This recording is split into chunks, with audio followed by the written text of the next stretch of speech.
உங்களுக்கு எல்லாம் தெரிஞ்சிருக்கும் சக்கரவள்ளி கிழங்கு, சக்கரவள்ளிகள் ஸ்வீட் பொட்டேட்டோ இன்னைக்கு வந்து பேசு பொருள் ஆயிருக்கு உலகம் முழுக்க, தெரியும் இல்லையா? ஸ்வீட் பொட்டேட்டோ இன்னைக்கு பேசு பொருள்.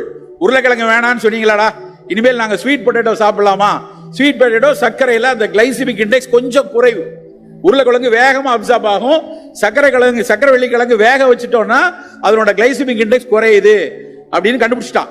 இப்ப எல்லா உலகம் முழுக்க சக்கரவள்ளி கிழங்கு சாப்பிட ஆரம்பிச்சிட்டாங்க. நான் வந்து சமீபத்தில் ஒரு தொலைக்காட்சியில் வந்து யூடியூப்ல வந்து ஒரு நெட்ஃபிளிக்ஸ்ல ஒரு சீரீஸ் பார்க்குறேன். அந்த சீரீஸ் எனக்கு ரொம்ப பிடிச்சிருது. ஃபிஷர், டேவிட் ஃபிஷர் நினைக்கிறேன், அவர் படைத்த ஒரு படம் சீக்ரெட் ஆஃப் ப்ளூ ஜோன் அப்படின்னு. அந்த படம் முடிந்தா பாருங்க. என்னமோ நம்ம தலா படம் தரதல படம்லாம் எல்லாம் பார்க்குறோம். அட்லீஸ்ட் இந்த மாதிரி ஒரு தொலைக்காட்சி நல்ல விஷயங்களை நம்ம பார்க்கணும். சீக்ரெட் ஆஃப் ப்ளூ ஜோன் அப்படின்னு ஒரு படம். அந்த படத்தில் அவர் வந்து கிட்டத்தட்ட 25 வருஷமா டிராவல் பண்ணி அந்த டாக்குமெண்ட்ரி எடுத்திருக்காரு. என்ன தெரியுமா அதுல? ரொம்ப ரொம்ப ரொம்ப அழகான, நான் அதில் ஒரு மொத்தம் 7 சீரீஸ் இருக்கு. நான் 2-3 தான் பார்த்துருக்கேன். அது பார்த்ததுலேருந்து எனக்கு போற இடத்துல எல்லாம் அதை பற்றி பேசி கொண்டிருக்கிறேன். ஃபிஷர் என்ன சொல்றாரு அப்படின்னா, ஃபர்ஸ்ட் அவர் பார்த்த இடம் வந்து ஒக்கினாவா அப்படின்னு ஒரு இடம். ஒக்கினாவாங்கிறது ஜப்பான்ல இருக்கக்கூடிய ஒரு தீவு. ஜப்பான்ல பின்னாடி வந்து சேர்ந்துச்சு. ஆக்சுவலா அது ஒரு பாலினேஷியன், அந்த பசிபிக் பெருங்கடல் தீவு கூட்டத்தில் ஒரு தீவு கூட்டம். அமெரிக்காவினுடைய வார் பேஸா இருந்துச்சு. அதுக்கப்புறம் அதுல ஜப்பானியர்கள் தான் இருந்தாங்க, ஆனா அமெரிக்காவினுடைய கைவசம் இருந்துச்சு. இந்த ஹிரோஷிமா பிரச்சனை எல்லாம் முடிஞ்சதுக்கு அப்புறம் அதை ஜப்பானுக்கு அதை கொடுத்துட்டாங்க, வேணாம் நீயே வச்சுக்கோண்டு. அந்த ஒக்கினாவாவை பத்தி அவர் ஒரு டாக்குமெண்ட்ரி எடுக்கிறார். அந்த டாக்குமெண்ட்ரி ஏன் அந்த ஒக்கினாவா சிறப்புனா நமக்கு எல்லாருக்கும் தெரியணும் நண்பர்களே. அவன் என்ன சொல்றான் அப்படின்னா, அந்த தீவுல சராசரி வயசு எவ்வளவு தெரியுமா? சராசரி ஆயுட்காலம் 103 நண்பர்களே. எல்லாரும் 103 வயசுல இருக்காங்க. அது வீடியோ நீங்க அந்த டிவி அந்த ஷோ பாத்தீங்கன்னா அவ்வளவு ஆச்சரியமா இருக்கும். எல்லாம் பாட்டி தாத்தாவா இருப்பாங்க. அவன் நம்ம கிட்ட என்ன காட்டுவான்னா, அந்த ஊரோட கல்லறைக்கு போய் காட்டுவான். இந்த கல்லறையை ஷூட் பண்ணுவான். கல்லறையில பான் டைடுன்னு போட்டிருப்பாங்க இல்லையா? இறந்தவர்கள் எல்லோரும் 116 117 வயசு இருக்கும். அவனுடைய ஆச்சரியம் என்னன்னா, எப்படா இந்த ஊர்ல எல்லாரும் 103 வயசுல இருக்காங்க? உடனே என்ன தோணும்?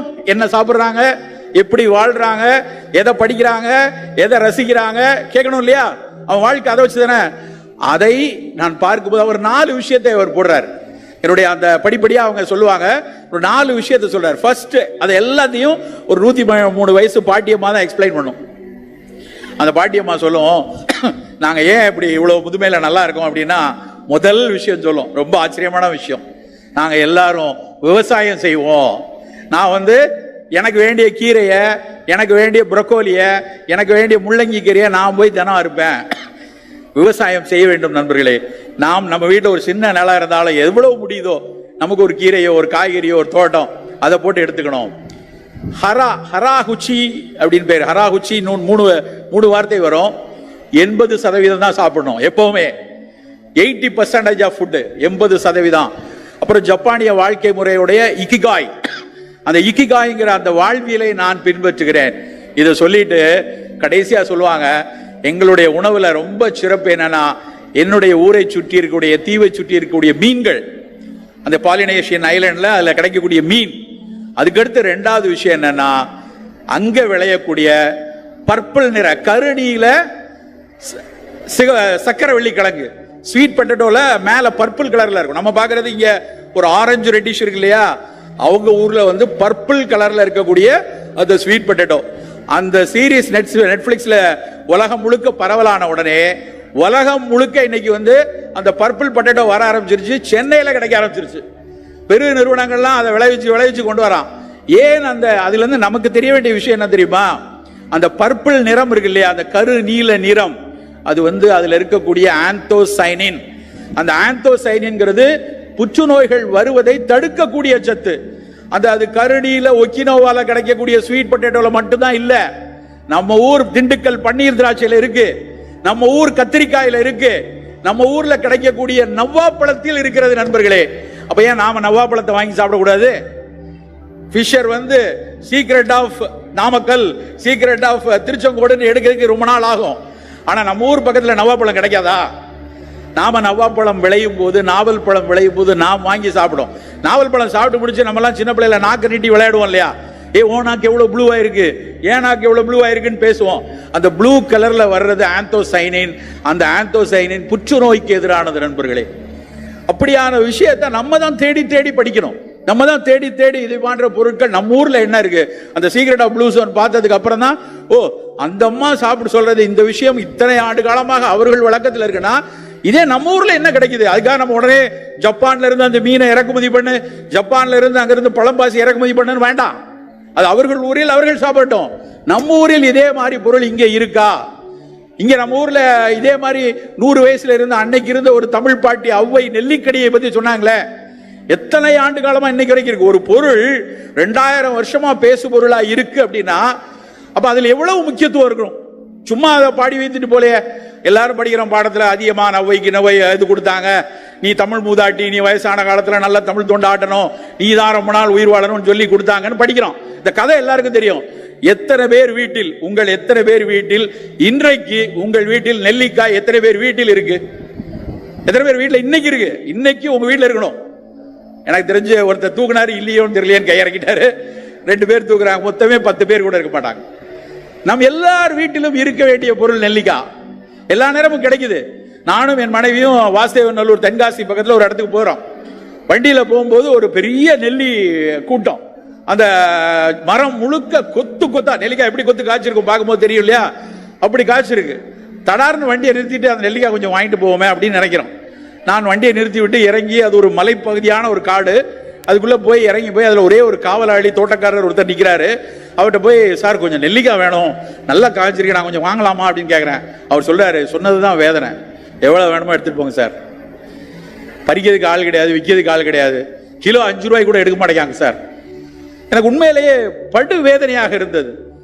ஒரு கிவி பழத்தையும் ஒரு நெல்லிக்காயையும் கம்பேர் பண்ணுங்க. 60 ரூபா ஒரு கிவி பழம், நியூசிலாந்துல இருந்து வருது. நம்மளாம் வாங்கிட்டு வரோம், ஃபாரின்ல இருந்து வந்திருக்கு.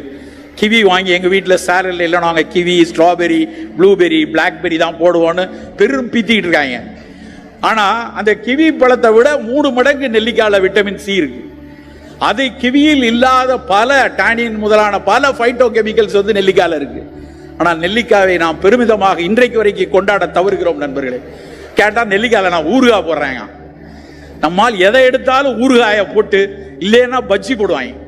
ஒன்று ஊறுகாயை போடணும், இல்லைன்னா பஜ்ஜியை போடணும், அப்பதான் திம்போம். 2ம் பண்ணோம்னா அது நெல்லிக்காயையும் சாவடிச்சு நம்மளையும் சாவடிச்சிடும்.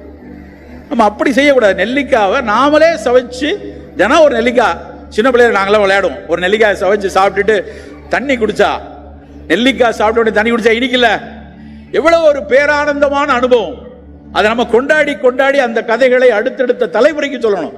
நம்ம வீட்டு பிள்ளைக்கு வாங்கி கொடுத்து, நீ உனக்கு சொல்லுவேன், இது முடிச்ச உடனே தண்ணி குடிச்ச உடனே ஒரு விளையாட்டு இருக்கு அப்படின்னு ஒரு கற்பனையை வளர்த்து, அந்த குழந்தைக்கு அதுவரை சாப்பிடாத நெல்லிக்காய் சாப்பிடாத ஒரு குழந்தை ஒரு துண்டை சாப்பிடும் போது அது கொஞ்சம் மூஞ்செல்லாம் கோணும், கொஞ்சம் புளிக்குங்க, கொஞ்சம் துவக்குங்க. அப்புறம் டக்குன்னு ஒரு டம்ளர் தண்ணியை குடிச்ச உடனே இன்னைக்கு இது எங்கிருந்து வந்துச்சு அப்படின்னு சொல்லி அதில் ஒரு உற்சாகத்தை ஏற்படுத்த வேண்டும் நண்பர்களே. நிறைய கிழங்குகளை மறந்துட்டோம். ஒவ்வொரு இடத்தில் போகும்போது எப்படி நான் அந்த பர்பிள் கலர் ஸ்வீட் பொட்டேட்டோவை பார்த்தனோ, அது மாதிரி ரொம்ப ஆச்சரியமான, எனக்கு தெரியல இந்த ஊர்ல இருக்கான்னு தெரியல, எங்க ஊர்ல உண்டு. அங்க வாசுதேவ் திருநெல்வேலி பக்கத்துல பாவூர் சத்திரம் என்று ஒரு ஊர் உண்டு. அந்த பாவூர் சத்திரம்ங்கிறது தென்காசிக்கு முன்னாடி இருக்கிற ஒரு ஊர். அங்க ஒரு சந்தை இருக்கும். அந்த சந்தையில சிறுகிழங்கு என்று ஒரு கிழங்கு உண்டு. இன்னைக்கு எனக்கு இங்க இருக்கான்னு தெரியல, பெரியவங்களுக்கு தெரிஞ்சிருக்கலாம். இந்த சிறுகிழங்குங்கிறது இப்ப இருக்கிற அந்த குட்டி பொட்டேட்டோ இருக்குல்ல, அந்த பொட்டேட்டோவில் உருளைக்கிழங்குல குட்டி குட்டி உருளைக்கிழங்கு வருது இல்லையா, அதே மாதிரி இருக்கக்கூடிய சிறுகிழங்கு. அதுக்கு பேரே வந்து சைனீஸ் பொட்டேட்டோம்பாங்க, சைனீஸ் யாம் அப்படிம்பாங்க. அந்த சிறுகிழங்கை எப்படி அடையாளம் எப்படி செய்வாங்கன்னா, அந்த கிழங்கை வந்து ஒரு துணிப்பையில போட்டுட்டு, துணிப்பையை எப்படி தேய்ச்சா போதும், அந்த கிழங்கினுடைய தொலி முழுக்க வெளியே வந்துடும். அவ்வளவு மென்மையான தொலி உள்ள, அதுக்கு பேர் சிறுகிழங்கு. எப்ப கிடைக்கும் அப்படின்னா பொங்கல் சமயத்தில் மட்டும் தான் கிடைக்கும். பொங்கல், தை பொங்கலுக்கு உழவர்கள் எல்லாரும் நம்ம வந்து விளைந்த பொருட்களை எல்லாம் வைத்து கும்பிடுவோம் இல்லையா, அப்ப காய்கறிகளோடு வைக்கக்கூடிய முக்கியமான பொருள் சிறுகிழங்கு. அந்த சிறுகிழங்கை இன்று உலகம் முழுக்க ஆராய்ந்து கொண்டிருக்கிறார்கள். சர்க்கரைக்கு நலமாக இருக்குமா, அதுல இருக்கக்கூடிய கிளைசமிக் இண்டெக்ஸ் ரொம்ப குறைவு, அதுல பல நல்ல சத்துள்ள நார்கள் இருப்பதை கண்டறிந்திருக்கிறாங்க. அதே மாதிரிதான் பிடிகருணை. பிடிகருணைங்கிறது கருணக்கிழங்குல சின்னதா இருக்கக்கூடியது. அந்த பிடிகருணையை பற்றி சித்த மருத்துவம் ஒரு பாட்டரும், மண் பரவு கிழங்குகளில் கருணையின்றி பிற புசியோம். கருணையை தவிர மத்தெல்லாம் சாப்பிடாத கிழங்குல அப்படின்னு அன்னைக்கு சொல்லியிருக்காங்க. அவருக்கு அன்னைக்கு ஸ்வீட் பொட்டேட்டோ தெரியாது. பட் அன்னைக்கு சொன்னதுல கருணைக்கிழங்கு மிகச்சிறப்பு. கருணைக்கிழங்கு மசியலா செஞ்சு சாப்பிடுவோம். கருணைக்கிழங்குல மட்டும்தான் அந்த நார் நிறைய இருக்கும், ஃபைபர் நிறைய இருக்கும். மற்ற கிழங்குலாம் கார்போஹைட்ரேட் அதிகம். அப்ப சக்கரவள்ளி கிழங்கு, சிறுகிழங்கு, பிடிக்கரணை இவற்றை கிழங்குகளாக நம்ம எடுக்கலாம். இந்த கிழங்குகளாக சமைக்கும் போது ரொம்ப முக்கியமான விஷயம், தயவு செய்து சிப்ஸ் போட்டு சாப்பிடாதீங்க. நம்ம ஊர்ல சிப்ஸ் ரொம்ப ஃபேமஸ். மரவள்ளி கிழங்குல சிப்ஸ், சக்கரவள்ளி கிழங்குல சிப்ஸ், உருளைக்கிழங்குல சிப்ஸ். சிப்ஸ் போட்டு பண்ணோம்னா அதுல வந்து பூரா பொரிஞ்சு எண்ணெயும் இதுவும் சேர்ந்து காணா குறைக்கு கொஞ்சம் மிளகாத்தூள் அள்ளி துள்ளி போட்டு அப்புறம் உப்பு அள்ளி போட்டு அப்புறம் அதனுடைய பயன் பெறும். நல்ல வேக வைத்து சாப்பிடும் பொழுது அதனுடைய கிளைசமிக் இண்டெக்ஸும் குறையும், உடலுக்கு ஊட்டம் தரும், அந்த சுவை மிகச் சிறப்பானதாக இருக்கும். நம் வாழ்க்கையில் தகால ஒரு மாற்றத்தை உருவாக்கிட முடியாது. சில மாற்றங்களை கவித்துவமான பொய்களால் உருவாக்கணும். எங்க அம்மா ஒரு பொய் சொல்லிட்டே இருப்பா, கணக்கு வரலைன்னா வெண்டைக்காய் சாப்பிடு. உங்க அம்மா சொன்னாங்களா இல்லையா? எங்கேயாவது அறிவியல் பூர்வமா வெண்டைக்காய்க்கும் கணக்குக்கும் சம்பந்தம் இருக்கா? நான் சித்த மருத்துவம் படிச்சு முடிச்ச உடனே நிறைய இடத்துல தேடினேன். ஏதாவது ஒரு என்சைமுக்கும் மூளையில லாஜிஸ்டிக் அனாலிசிஸ் பண்ணக்கூடிய கெமிக்கலுக்கும் எங்கேயாவது தொடர்பு எங்கேயும் இல்லை. ஆனா நானும் கிலோ கிலோவா வெண்டைக்காய் சாப்பிட்டுருக்கேன். கணக்கு எப்படியாவது இதுலயாவது அந்த மேட்ரிக்ஸ் ஒழுங்கா வந்துடாதா, அல்ஜிப்ரால கரெக்டா எழுதிட மாட்டோமா அப்படின்னு நம்ம நிறைய வெண்டைக்காய் சாப்பிட்டுருக்கோம். அது ஒரு அழகிய பொய், மிக அழகிய பொய். அந்த அழகிய பொய் தான் வெண்டைக்காய் நம்மளை சாப்பிட வச்சது. அப்படியான சில அழகிய பொய்களை நம் குழந்தைகளுக்கு கதைகளாக சொல்ல வேண்டும் நண்பர்களே. கதைகள் மூலமாகத்தான் உடலை உரமாக்க முடியும். நீ நல்லா சாப்பிடு, நீ தினம் பொன்னாங்க நீ கீரை சாப்பிட்டேன்னா அப்படியே கண் அவ்வளோ அழகா வரும். தினம் முருங்கைக்கீரை சாப்பிட்டேன்னா முடி நல்லா வளர்ந்துரும். ஒரு பொம்பளை பிள்ளைகிட்ட கேட்டு பாருங்க, நல்ல நீளமான உனக்கு ஹேர் வரணுமா, நீளமா நல்ல ஸ்கின் வந்து நல்ல பாலிஷா இருக்கணுமா, மென்மையா இருக்கணும் உடனே அப்படின்னு ஆட்டும். அப்ப நீ இதை சாப்பிடு. சிலது பொய் தான், இல்லை அது வந்து உடனே சாப்பிட்டு கீரை சாப்பிட்ட உடனே அடிக்கணக்கில் வளராது. ஆனால் அந்த மாதிரி அழகிய பொய்களை நம் குழந்தைகளுக்கு சொல்லி உடலை உரமாக்குவதற்குரிய சரியான காய்கறிகளையும் கீரைகளையும் பழங்களையும் சாப்பிட வைக்க வேண்டும் நண்பர்களே. சோ அப்படியான உணவுகளை நாம் பழக்கி கொண்டே வரணும். இவையெல்லாம் நேரடியா புற்றுநோய் வராம வேக்சினா கிடையாது, இவை நேரடியா தடுக்கக்கூடியதில்லை. ஆனால் ஏதாவது ஒரு வகையில் உடம்பினுடைய எதிர்ப்பாற்றலை, அடாப்டிவ் இம்யூன் சிஸ்டம்னு சொல்லுவோம் அடிக்கடி. நம்ம உடம்புல 2 இம்யூன் இருக்கு. ஒரு இன்னேட் இம்யூன், நம்ம உடம்புல படைக்கும் போதே இருக்கக்கூடிய எதிர்ப்பாற்றல், நம்ம வெள்ளணுக்கள், நம்ம மண்ணீரல், நம்மளுடைய உடல்ல இருக்கக்கூடிய எலும்பு மஞ்சை, இதெல்லாம் நோயை எதிர்க்கிறதுக்குனே ஆண்டவன் படைச்சது. அடாப்டிவ் இம்யூன் சிஸ்டம்னா என்னன்னா, திடீர்னு ஒண்ணுக்கு எக்ஸ்போஸ் ஆறோம், ஒரு வைரஸ் வருது, ஒரு அலர்ஜி வருது, ஒரு பாக்டீரியா வருது, வந்த உடனே சுவாசிச்சு உள்ள போன உடனே உடம்பு யோசிக்கும் எப்படா இதை வெளியேற்றுறது.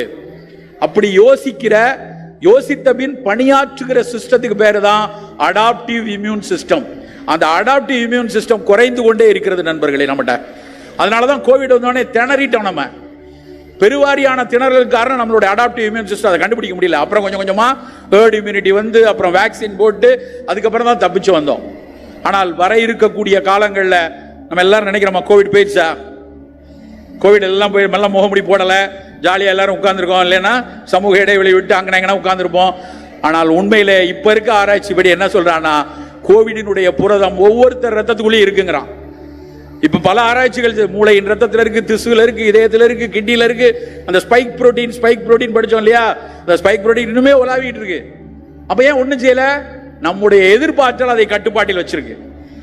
என்னைக்காவது அது ஃபெயிலியர் ஆச்சு, அதை தூக்கிறோம்.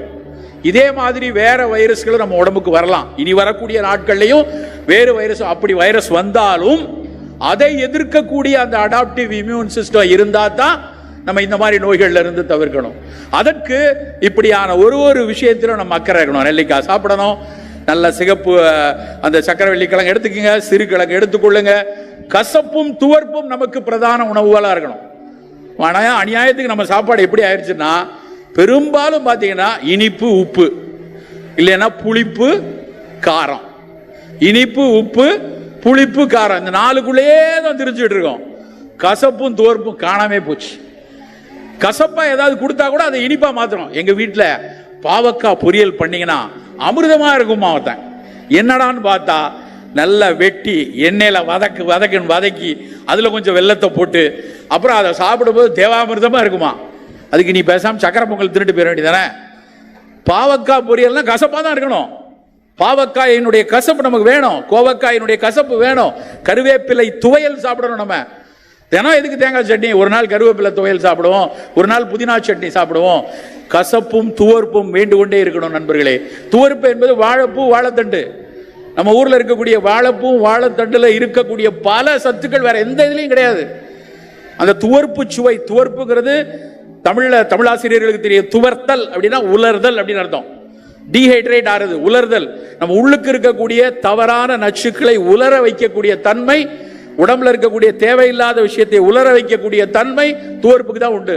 பெண்களுக்கு வரக்கூடிய பெரும்பாடு அதிகமா ப்ளீடிங் ஆயிட்டு இருக்கு. ஒரு பெண்ணுக்கு ப்ளீடிங் ஆரம்பிக்கனா முதல் நாள் படணும், 2வது நாள் நல்ல ப்ளீடிங் இருக்கணும், 3வது நாள் பாதி வரைக்கும் நல்லா இருந்து 4வது நாள் அப்படியே நிற்கணும். இதுதான் இயல்பான மாதவிடாய். 7 நாள் 8 நாள் மிக அதிக அளவில் இரத்தப்போக்கு இருக்கு அப்படின்னா அதை நிறுத்துவதற்கு ஆக சிறந்த உணவு வாழைப்பூ. அந்த வாழைப்பூ பொரியல், வாழைப்பூவை இடிச்சு சாறு எடுத்து குடிச்சோன்னா அந்த ப்ளீடிங் ஆற அதிக துவர்ப்பு தன்மை கொடுத்து உலர வைக்கும். அவ்வளவு சிறப்பான உணவுகள் நம்ம கிட்ட ஆயிரம் உணவுகள் இருக்கிறது.